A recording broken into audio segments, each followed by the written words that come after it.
I've interviewed a lot of people on this channel, but I don't think I've interviewed somebody that has had such an eclectic career as the guest that I have on with me today. He is Charles Allen. He is CEO of Intense, changing the world of tennis. We'll get into what he does. He is on the On to Something podcast. I'm Bryan Fenley. This is a sports media podcast. I broadcast tennis and other sports, but we, for the sake of this conversation, Charles, are going to have an up close and personal look of you, the working guy, but also you as a family man. We're going to get the 360 look.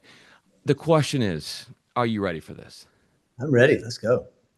You are ready. The thing is with you is that I see a lot of people in life, they get really good at one thing and they go down one path and they pick one industry and they're like become an expert at whatever such thing that is.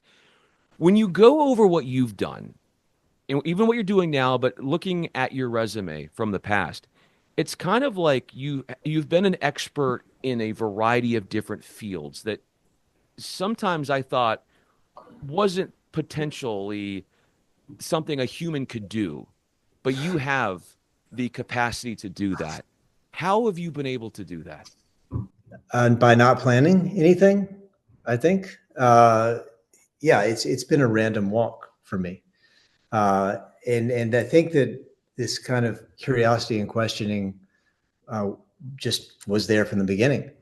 And I think in thinking about this conversation, because I haven't done an open-ended conversation in any sort of media apart from just casual, informal side chatter.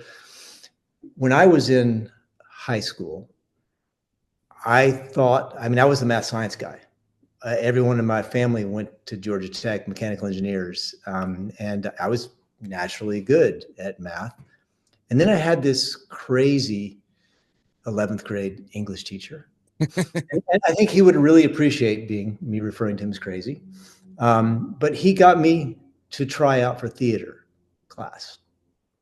And I think I won an award for acting in my senior year, and so I went off to college to study theater and literature.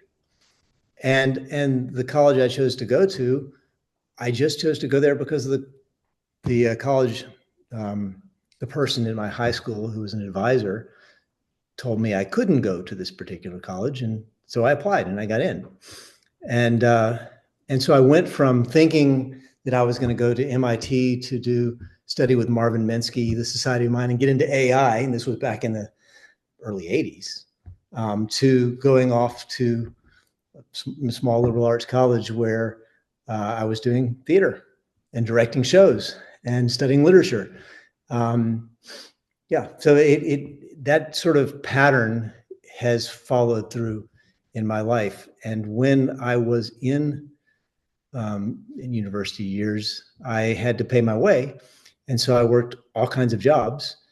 And so one of them you probably will refer to when I was 2 years as a reporter for a Japanese newspaper. That was a sabbatical to try to raise some funds, but also think about the world and life and different perspectives.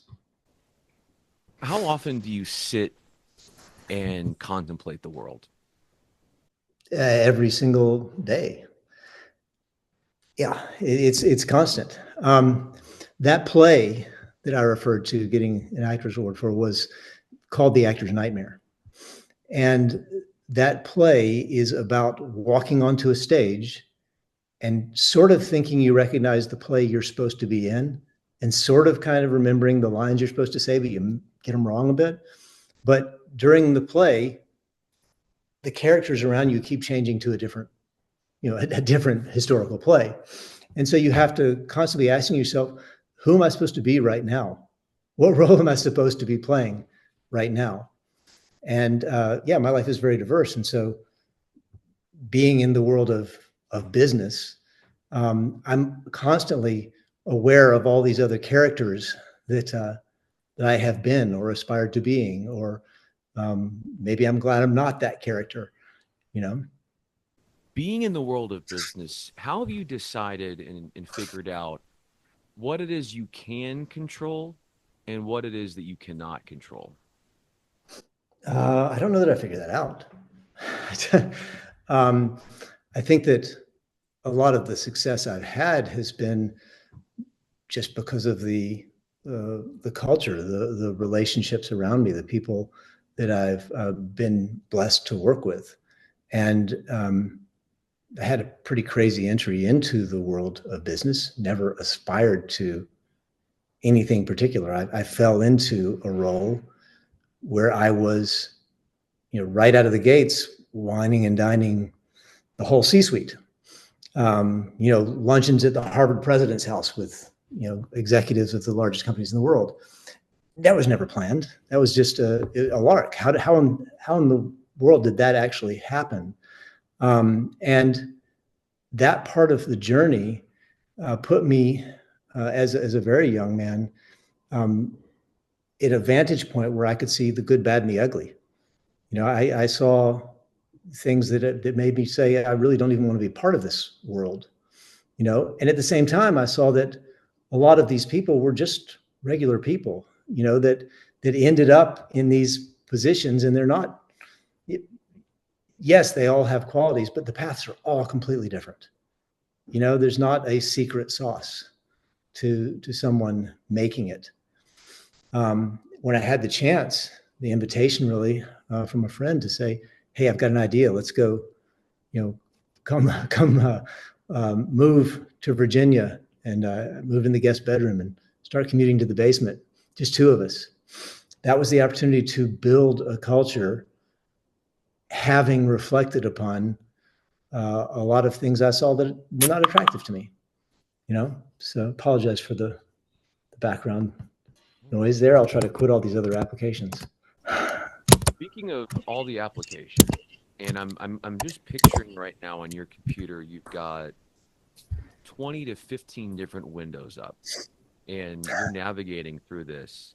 I really think that this is a conversation where we're really going to get a chance to understand, fully explore your brain, because how do you work and how are you able to focus, to multitask when, say, you might be on the computer and you've got to be like, I got to do this, I got to do this, I got to do this, and you've got all of these different windows up at the same time, and it's as if you're juggling, and you've got 13 different footballs that you're juggling at once, or let's just say in our case, tennis balls, and it's almost like it it, it doesn't get in the way of what you're trying to do and focus and what you're trying to accomplish. You got to know which balls will bounce because balls are going to drop.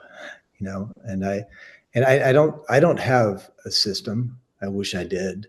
I do keep a notepad, and I keep drawing little circles every day of is this done next to the tasks, and prioritize them. And sometimes you have to do things just because that's the thing that's going to give you energy, even though you should be doing some other things. I need energy now, so I'm going to do something that's going to give me a jolt. It's going to be a little bit fun. But I don't have a system. A lot of it is feel, and I do think that being better disciplined could be better, but I also don't want to become rigid. Um, you know, so small good habits.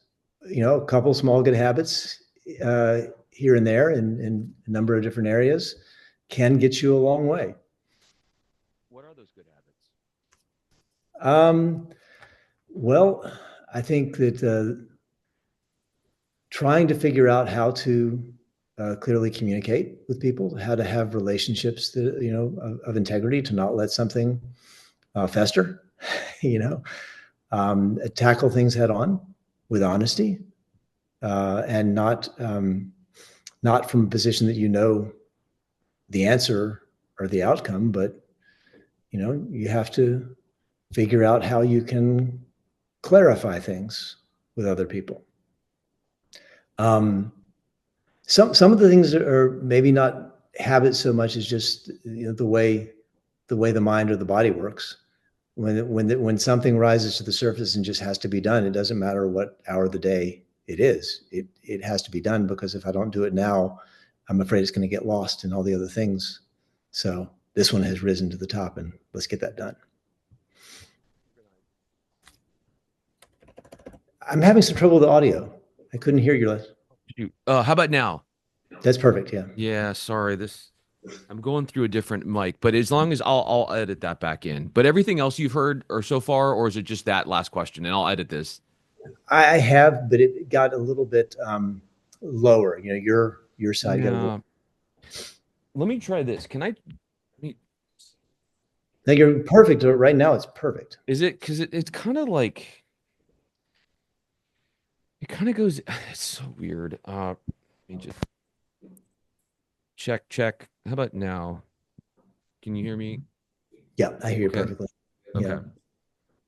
Um, just want to make this look good, and I want to make sure that there's no cuts on, or like if I cut in and out for a second. Yeah, I think you're fine. Even if your audio was a little low, you can adjust probably in that Okay. section. Okay. Okay. You know, I don't think you want to change to a headset in the middle of it. Yeah, that's a good point. That's a good point. All right. So we're good. Um, okay. Organiz Organizing your memories and categorizing them and putting them where they need to be put with everything you're doing. How do you file things away when, like you said, if you don't do something at one thing that could be pressing at that certain time, you might not get to it as fast as you want to just because you have so much that you're working on. Yeah, it's just constantly revision of lists. And something that you have to do. Wake up in the middle of the night, write down as much as you need to, capture that, and make sure it's the first thing you see in the morning. But yeah, really, I'm probably a poor example of a well organized person. I think that the whatever rhythms and cycles I have just built up over the years work, and I don't know that I can consciously lay those out. What is working for you right now as CEO of Intense? What is working? What is working in terms of things that do and don't work, or what is working in terms of how I work?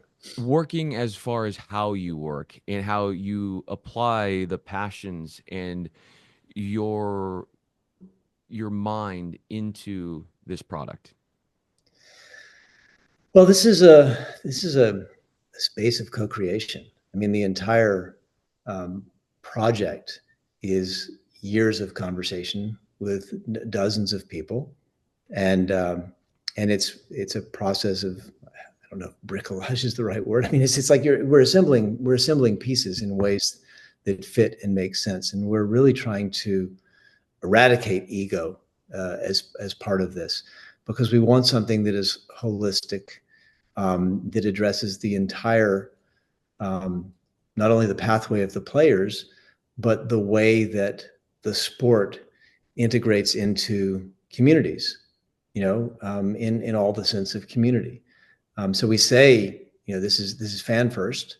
Our players have to be fans before they're players, and they have to also, as players, value the fans who are engaging because it's worthy of their time.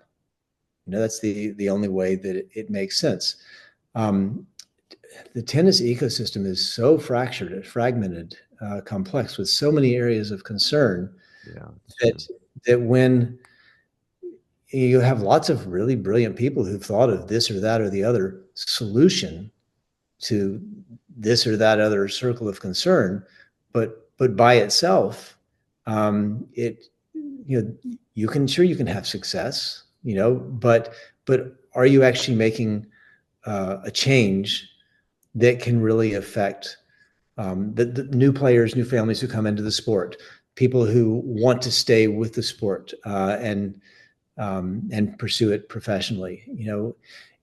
So that we just have found that we've been in conversation about all the different things that people have had as concerns, and instead of seeking out a solution, because I actually, part of my shtick is, I think it is wrong to think in terms of problems and solutions. Mm. I think that framing is harmful to us in many areas of life. A lot of times we have predicaments and we have options, and every option has positives and negatives.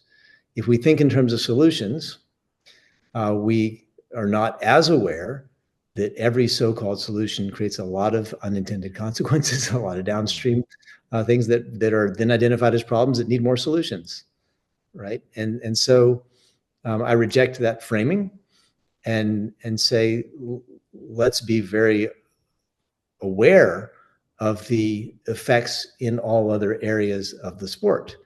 And so with that more holistic view, we've said, okay, we're going to have a fan experience that integrates the juniors and the pro-am and the pro.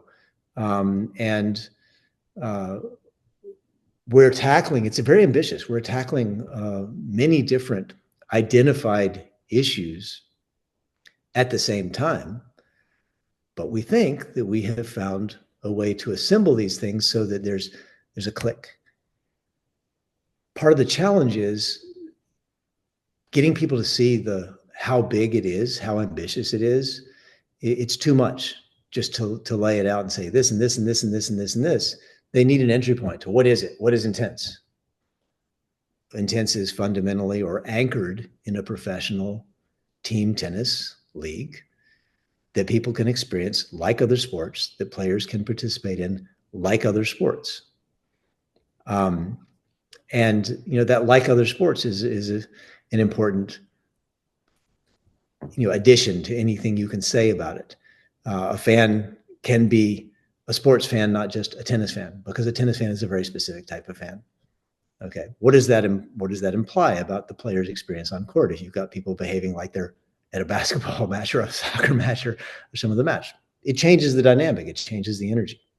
Yeah.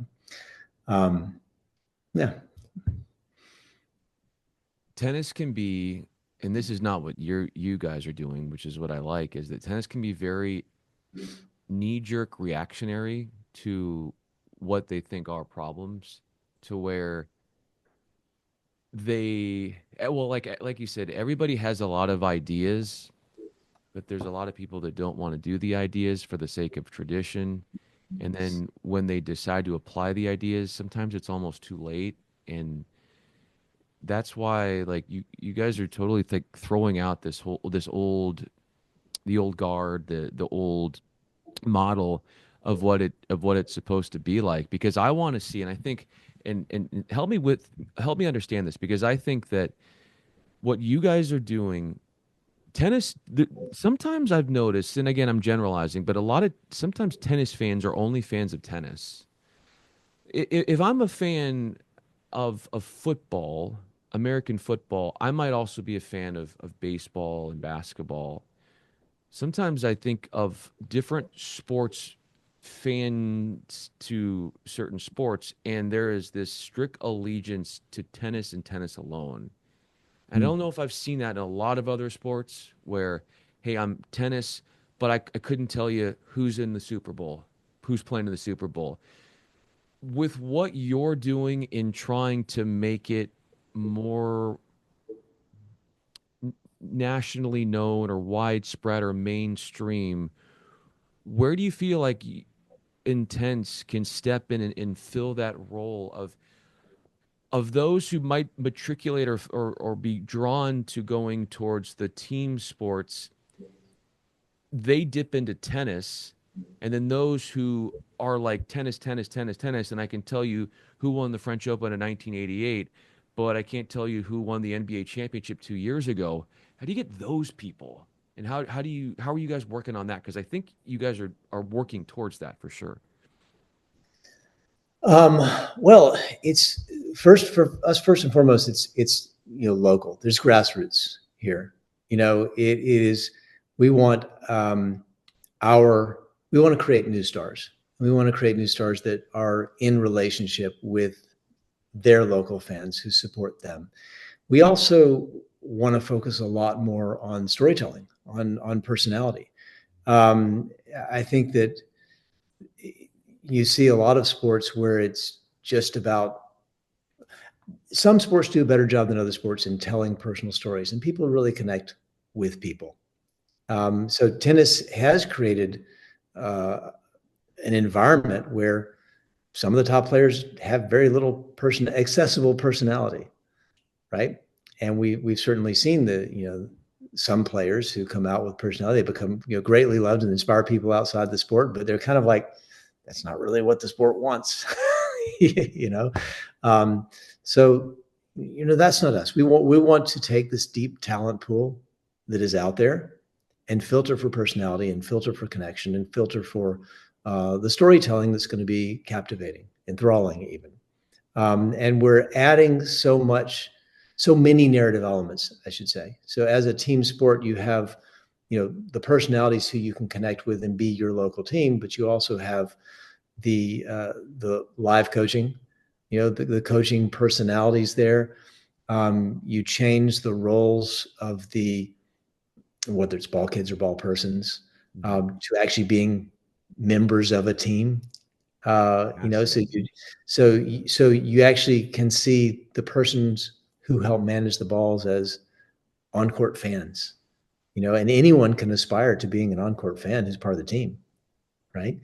You also, um, tennis, I think, has failed a lot of people who want to look at the data generated by the sport. A lot of other sports are far more open, and then you get huge groups of people who start generating fan created content because they have access to create content from, right? And so I think we have to show people. We have had. I think at this point the format is proven, and people who play it want to keep playing it, and people who see it live want to keep seeing it. And now we just have to package it in such a way that we can expose a broader audience to that. We're not there yet in terms of how it's packaged and delivered, but I think we've got a lot of the elements right in terms of how it's constructed. The elements of the storytelling. Yeah. How do you feel like you can differentiate yourself from what others have tried to do in the storytelling space? Well, and here I have to say, I don't have a background in sports. I was kind of the nerd, and I was always in books, and I was kind of a wannabe academic, and so I don't have the perspective of many of the people that I am now blessed to be working with, who do have strong backgrounds in and awareness of other sports. So I don't think I can speak with any authority on that. I mean, but I do have a background in storytelling. I spent a lot of my time with theater. I spent a lot of my time, on stage in the corporate world telling stories. And so, yeah, I spent a lot of time as a projectionist and watching movies and looking at, so I guess I'm contributing in a group of other people who are much more familiar with what's being done in the world of sports than I am. And so I have maybe some fresh perspectives or maybe something to contribute that's a different perspective. The data that with your background in math, your background in using data to help tell the story, how can that potentially be used in a way that's never been told in a broadcast space because of all the numbers that you all are generating and the way that can change the way that we're digesting this information? So this is really, fun part of this project for me, because I did end up in Silicon Valley. I did end up working with data standards in industry. I did propose a data standard for tennis, which I worked with the ITF on developing. I did, amazingly, I don't really know how it happened, end up writing this open source project called the Competition Factory, which now runs all the ITA tournaments, all the USTA tournaments. I got into this world of understanding what is the data that needs to go into supporting the running of events. Um, and I got into doing data visualization for tennis and looking at all the people out there that are trying to bring something new. And when we formed INTENNSE, I actually thought I was going to be the data guy. I never thought I was going to be the CEO. Um, and when we, shortly after funding INTENNSE, we actually realized that we were going to be a driver of technology that would enhance fan engagement. And so we actually separately funded and already spun off another tech entity that actually already did an acquisition. And the people that we brought in to form that tech entity, which will be providing the fan engagement services for INTENNSE, are also going to be offering that platform to other racket sports and sports beyond racket sports. So this company, I think, may be launching this week, coming out of the reps. But so one of the principles in that was part of fan controlled sports. I don't know if you took a look at fan controlled Definitely. sports. So pushing the boundaries of fan interaction that was going on. So this sister company will be pushing those technologies where, yes, you're in the stands, but I can become a content creator sitting there in the stands with my phone and interact with the data stream live and participate in what's happening and even make my presence in the stands um, visible online, as part of the story that's being told. Um, so there's a lot of great ideas cooking there. Cannot wait to see how that all plays itself out because the idea of having the people who are showing up now feeling like they're invested, the fans. What is it that we all want as humans? We want to feel like we belong. We want to feel a sense of community, Yeah, and that we're not just showing up for something else, but we're showing up because we're needed or we're appreciated and we're heard. And as fans, like I think you guys are you're doing something there. It's not just that you're providing a service of entertainment, but it's a two-way street. yeah, That's exciting, Charles, yeah, to think about where you could take this. yeah. It really is. Yeah, and we want to keep it. We want to keep it intimate. We don't want to um, go to a massive stadium environment. We want to have. I mean, well, first of all, you think about the way tennis is experienced currently. People don't go to watch much college tennis.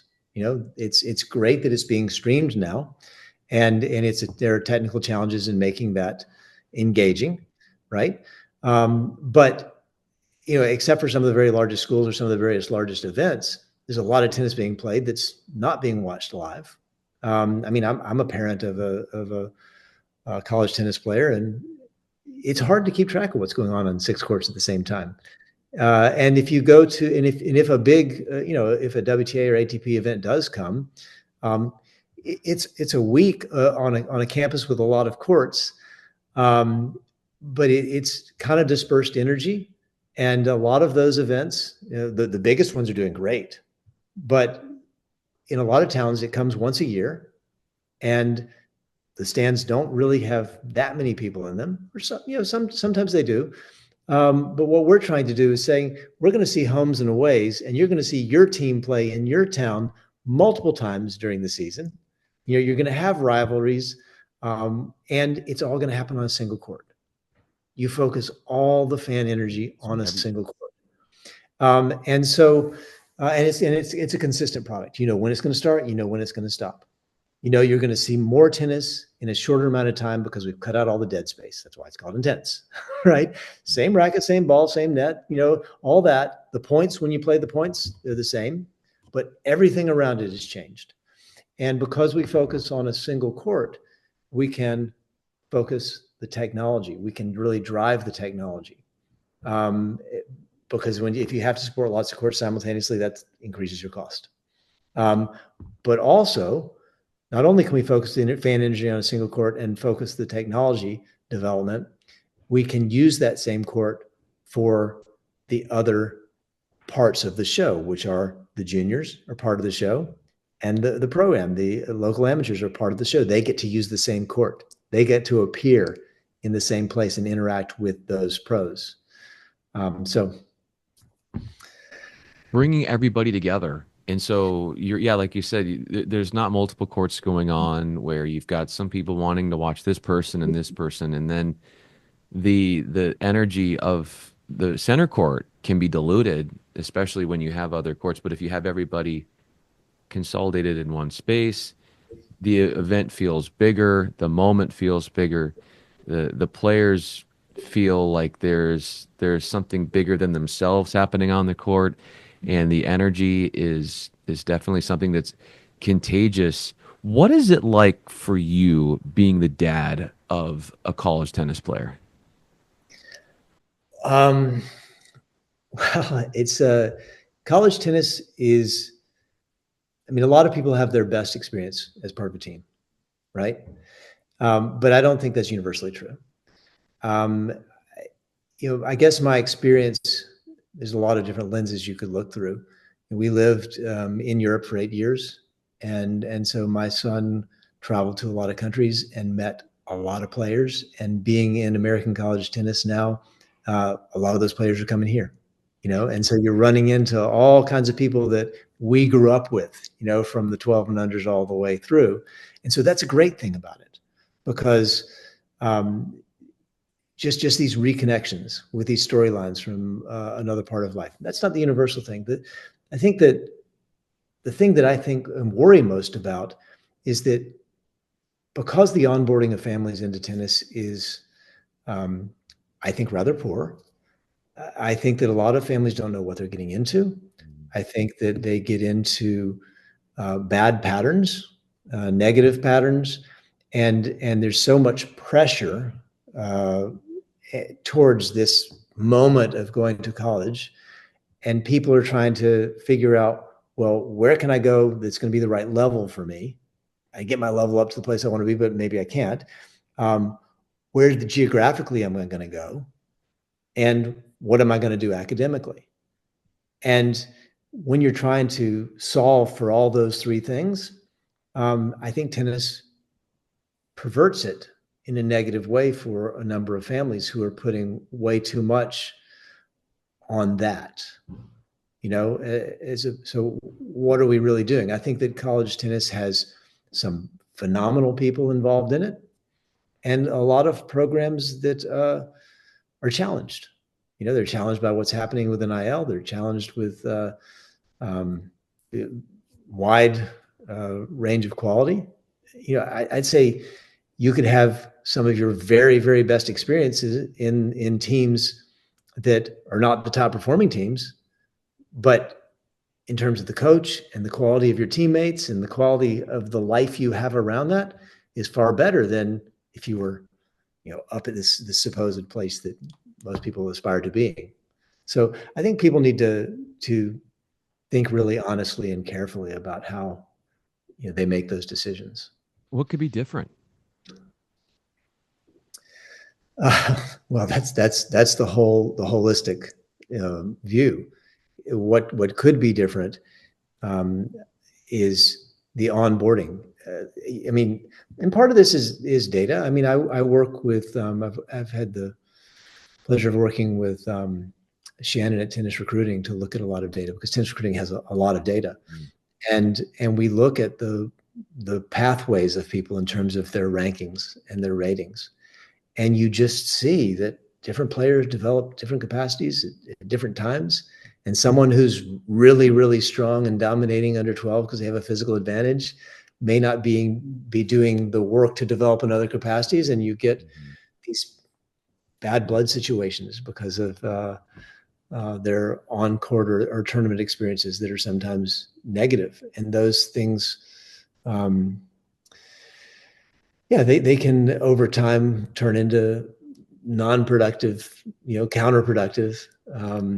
And so one of the things that I really enjoyed doing, I worked with the Progress Tour in the UK when I was doing tournament management, and one of the formats that we came up with for younger kids was to create a tournament structure where you start out with a round robin, and the people who play against each other in the round robin in the second phase become teammates.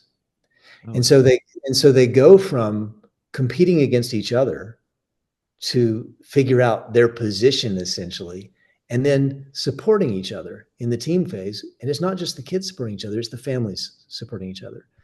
And so the first time we ran that format, the kid who lost everything said it was the best tournament they'd ever been to of their life.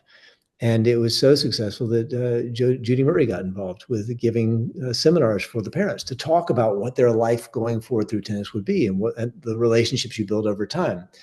Tennis, if you look at the pros, so I'm interacting with more pros now. The structure of the sport forces them to be selfish. They have to focus on their own logistics without support, the vast majority of them. And you do that for years and years and years, just focusing on what you have to do to get to the next tournament, to get all those logistics of your life. And then you try to be in another part of life, another part of the world. You've got great skills in terms of being a competitor. You've developed great qualities, but you got to make a mental shift in terms of how you work with other people in pursuit of a vision. They've not been part of that since maybe their college tennis days, you know, and I think that's a real challenge. so you're saying that there is this individualism that is inherent in tennis, and when that next stage of life, when you're no longer a pro, it's hard to sort of open yourself up to more of like a team centric or beyond yourself outlook on life, or how. Well, I am. It's interesting to see, really wonderful people who are missing some of the practical life experiences that you would expect. You But know, don't you think though, Charles, part of that is because when you're throwing yourself into a passion and you're expending so much time and energy doing X, whatever that is, being on the tennis court, that because of that, naturally you are going to miss out on some of what life has in store, and quote unquote not smelling the flowers around you because of how dead set you are on this passion and this vision, to where when that is taken away, it's almost like a fish out of water experience. it is sort of that, and then really that's one of the things when I said we're filtering for personality in this deep talent pool. Um, I've said this often. Believe it or not, there are very very talented people in the world of tennis who actually want to belong somewhere, and have a house plant or a pet or a relationship, and be able to have a rhythm to their life, and be part of something that's not just themselves in pursuit. You know, uh, those people exist, a lot of them. One person that exists who helps you make sure that it's not all about Charles Allen all the time is your wife. And Absolutely. I would be remiss not to have this conversation without directing the conversation in that way. If I were to ask her what it's like teaming up with you, maybe on the doubles side of things with tennis, but even outside of that, what is she going to tell me? Oh well, there's tension can be creative, and there's I think there's a lot of creative tension.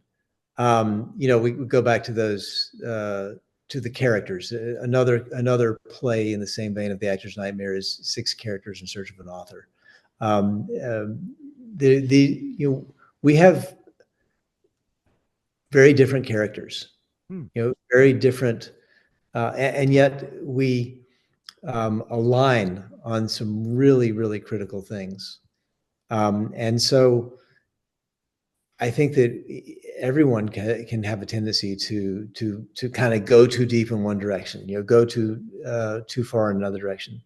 And so I'm really blessed to have a relationship where we can pull each other back. You know, we can offer those perspectives, and we've gotten very comfortable accepting perspective and that maybe we don't want to hear, but we really respect. Well, we trust that there's something there. That we need to turn around and look at together. So I don't know. I don't think we could play necessarily as a great doubles team. That's but we've been again blessed to be able to be full-time parents for a period of our life, and so we were that doubles pair raising two boys, and it was a tremendous joy, um, to figure out who did which parts most effectively. Um, she brought and always brings so much humor to all of us, and I guess that is the best medicine. That's something that you can never have too much of. So she brings the humor. When are you humorous around the family yourself? When am I humorous? I think that very few people appreciate my humor, um, and so I guess my humor would be in itself the joke. Oh, that's. um, but I very often I entertain myself with humor that maybe I don't expect anyone else to appreciate. I think my uh, our children, they get it now, and I think that is that what I'm saying is humorous is perspective taking. You know, um, perspective taking is of primary importance to us, and part of the reason that we did live in a number of different countries was we wanted our children to be able to um, not speak another language for the sake of speaking another language, but speak another language because you don't understand your own language if you don't speak another one. You know, understand a different cultural context, and it gives you raw material to mix things up in unexpected ways. And a lot of humor comes from, well, some of it comes from things we're afraid of, but a lot of it comes from unexpected juxtapositions. Mhm. And you can't do those unexpected juxtapositions if you don't have the raw materials. It, I would think that in having the raw materials as we wrap up this conversation, in understanding your jokes, would be that you have to probably have a high IQ. It's not that I'm sure your wife would say this. It's not that her husband Charles is not funny. It's that he's witty to a point where it goes over people's heads. And it's not that you're not funny, but it's because you almost kind of have to have like a really high IQ to get what you're saying. And I don't necessarily care about other people thinking it's funny. I mean, yeah, and maybe it's it's maybe it's really silly and just and not that important. But I guess that's part of keeping yourself humored. Keeping yourself in good spirits, keeping yourself amused. It's important to be curious, but it's also important to be amused, and not be too serious about things. Amused, curious, not too serious about things. Three of the many tenets that would explain my guest. He uses them in the right way, and the spirited conversation we had went in so many different ways, which is probably what you thought we would do. We went from talking about what you're working on as CEO of Intense to your background in theater to being the dad of college tennis players to the dynamic between your wife and yourself, among other things, in terms of getting into the deep understanding, the deep wells of what is really matriculating inside that brain. And I think we got to some really cool places. I feel like this isn't something that's a it's a it could be a part one, a part two, and a part 10 with you. That to really understand you, it's going to take maybe more than one interview. Well, I don't know that I understand myself, so I don't know. Well, there's your humor coming out. Anyway, I appreciate you, Charles, so much. Charles Allen, CEO of Intense, philosophical. We looked at things, his view on work, his background, what he's doing at Intense, what he's doing in terms of his perspective on tennis as a whole, his family dynamic. And you can hear just the rumblings of his genius coming out in ways in which I didn't see coming, but I knew were there. And we got to kind of encapsulate that and get a full tilt, a full circle look at you as the person you are. Charles Allen, I'm Bryan Fenley. Charles, thank you so much, man, for this. It's been fun, Brian. Thanks a lot.